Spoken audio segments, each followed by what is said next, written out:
এই রাহেম, পুলিশের চাকরির ভাইবা দিবার লাই কে কে আছে এগুন এগিয়ে এগিয়ে করে ভিতরে হাঁটা। ঠিক আছে স্যার। ভাই আপনি সিরিয়াল আছে, আপনি ভিতরে যান। আসসালামু আলাইকুম স্যার, আসতে পারি? ওয়ালাইকুম আসসালাম। ভিতরে যেহেতু আই গেছেন বইয়েন। অনেক আশা ভরসা চাকরি, যদি হয় আরই। দেখতে তো সরল সোজা লাগে, ইগে তো মনে হয় প্রশ্নের উত্তর দিতে হইতো না। সহজ একটা প্রশ্ন দিয়ে শুরু করি। ধরো তুমি বাজারে গেছো গরু গোস্ত কিনবার লাই, 1 কেজির দাম যদি 900 টাকা হয় তাহলে এক ফার দাম কত আইব? স্যার আপনি এটা কথা কইলেন, আয় যদি এক ফা গরু গোস্ত কিনা লাগে তাইলে আমি পুলিশের সারিত কিলে ঢুকিয়ে। আচ্ছা, যদি তোর বাফি কিনতে যায় তাইলে? আব্বার ডায়াবেটিস, হিগে গরু গোস্ত দড়িও চায় না, হিগে কিনে ফার্মের মরগ। আচ্ছা বুঝলাম, তোর বাপের ডায়াবেটিস। যদি তোর বাইয়ে কিনতে যায় তাইলে? স্যার আর ভাই যদি এক ফা গরু গোস্ত কিনে এক ফার দামে জিজ্ঞাইব, 1 কেজির দাম বলেও জিজ্ঞাইতো না। তাইলে এবার বলো, যদি সাধারণ কেউ গরু গোস্ত কিনে? আপনি এটা কোনো কথা কইলেন? সাধারণ মানুষের গরু গোস্ত কিনার সাধ্য আসেনি, এটা কিনলে পয়সা আলারাই কিনবো। এ তো মহা বিপদে না পড়লাম। আচ্ছা, যদি পয়সাওয়ালারা কিনে তাইলে? পয়সা আলারা কিনলে কি এক ফা কিনবো নি, হেতারা কিনলে 2-3 কেজি একত্তরে কিনবো। এই বিট কিলে তো আরে পুরো নাজেহাল বানাই দের। সামান্য গরু গোস্ত লই তুই এত কথা কিলাই করো? বর্তমানে গরু গোস্ত মোটেও সামান্য জিনিস ন স্যার। একজন সাধারণ কর্মচারীর বেতন হলো যে মাসে 15,000 টাকা, দৈনিক হাজিরা হড়ে 500 টাকা করি। যদি 1 কেজি গরুর গোস্তর দাম 900-1000 টাকা হয়, তাইলে ওই সাধারণ মানুষের 2 দিনের ইনকাম দিয়ে 1 কেজি গরু গোস্ত কিনতে পারবো। এরপরেও কি আপনি কইবেন গরু গোস্ত সাধারণ জিনিস? না না, সামান্য ন, একেবারেই অসামান্য জিনিস। এবার প্রশ্ন আরেককে করিয়ে হাইলে উত্তর দিও। স্যার আমি প্রস্তুত, আপনি প্রশ্ন করেন।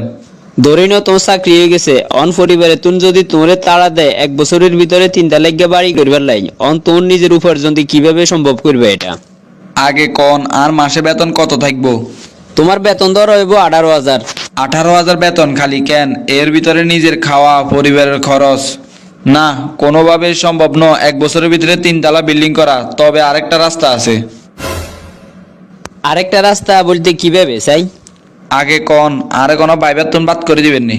মনে মনে ধরি না তোমার চাকরি হয়ে গেছে, অন চাই উপায় বলো কিভাবে? আর পুলিশের চাকরি হইলে আজ যে এলাকাত পোস্টিং হইব, সেই এলাকার আসামিগুলোর লগে আই সুসম্পর্ক করিয়েলাম। এরপরে আই হিগুনের লগে কন্ট্যাক্ট করিয়েলাম। কোনো অভিযান দিলে পুলিশে আই হিগুনের আগে তুন কল দি কই দেবো, হিগুনে কলি গেলে আর 5,000 টাকা করে দিতে হইব। তো হিগুনের কদিন হরে হরে ফোন দি কমু তোর নাম ব্ল্যাক লিস্টে আছে, তোর লাই ধরবেলাই আইয়ের তুই আর নাম্বারে টেয়া হাড়াই হলাই যায়। আচ্ছা, তাহলে এই ব্যাপার, আর কোনো উপায় আছে নি? ওরে স্যার, টেয়া কামানির আরো অনেক উপায় আছে। আনে শুধু আরে চাকরি দেন, দেখবেন 1 বছরের মাথাত আনেরা আরো দুগা বাড়ি করে দিমু। এ তো মানুষ নয়, মনে হয় যে টাকার মেশিনে না, গাছের ফাদারও সে টাকা বানাই লেবো যদি জায়গা মতো যায়। এতে যদি কোনোভাবে পুলিশের চাকরি ছা যায়, এই নামটারে আরো কলঙ্কিত করিয়া লেব। তোমার ভাইবা কমপ্লিট হয়ে গেছে, অন যাইতে আরো? স্যার চাকরি তো আর ফাইনাল কেন? ওই সিনেমানি একেবারে ফাঁকা, বাড়িতে যাই নিশ্চিন্তে নাকে তেল দিয়ে ঘুমাও। যদি আগামী 7 দিনের ভিতরে লেটার যায়, আয় চাকরিতে জয়েন করিয়া লাইও, আর না গেলে মনে করিবা হইতো না। এ রাহিম, ভাইবার লাই ফরের ফাটতিরে ফাটাও। ঠিক আছে স্যার। আগের গা তো আসিল একেবারে ফাঁক না, হিগাটে এলাই দরকার হইলে আসামি বেগুন ছাড়ি দিত, কোনো নীতি নৈতিকতা রাখতো না। এই প্রার্থীরে কঠিন এবং রাঘবের মতো একটা প্রশ্ন করুম, যদি সঠিক উত্তর দিতে হারে তাইলে এরে চাকরিটা দিয়ে দিমু। আপনার নাম কি? অথই।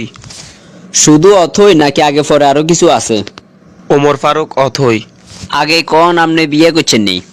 না স্যার, অন করিন। ধরে নেন আপনি বিবাহিত, এই চাকরির ঘুষ বাবদ যদি বলি আপনার বউরে দিয়ে দেন, রাজি হইবেন নি? একটু ভাবি চিন্তে উত্তর দিয়েন। হা হা হা। স্যার ধরে নেন আর বউ আনের আপন বোন, তো আনের লগে গেলে অসুবিধা নাই। টোটালি আর এই ব্যাপারে কোনো টেনশন নাই। তাছাড়া ভাই বোনের সম্পর্ক হচ্ছে পবিত্র সম্পর্ক। বাহ, তুমি একমাত্র আমাদের কাঙ্ক্ষিত প্রার্থী যে অফিসার হওয়ার যোগ্যতা রাখো, কারণ তোমার বুদ্ধিমত্তা, রাগ নিয়ন্ত্রণ করার ক্ষমতা আছে। ধরি নাও তোমার চাকরি 100% নিশ্চিত হয়ে গেছে। ধন্যবাদ স্যার। তবে একটা শর্ত আছে, ভুলেও এই চাকরি জীবনে ঘুষ খাওয়া যাইতো না। 100% নিশ্চিত থাকেন, কেউ আর ঘুষ দিলেও খাইতাম না। যেহেতু আর চাকরি ঘুষ ছাড়া হয়েছে, তাইলে ঘুষ কিনলে খামু। ঠিক আছে, কথা যেটা বলছো যেন মনে থাকে।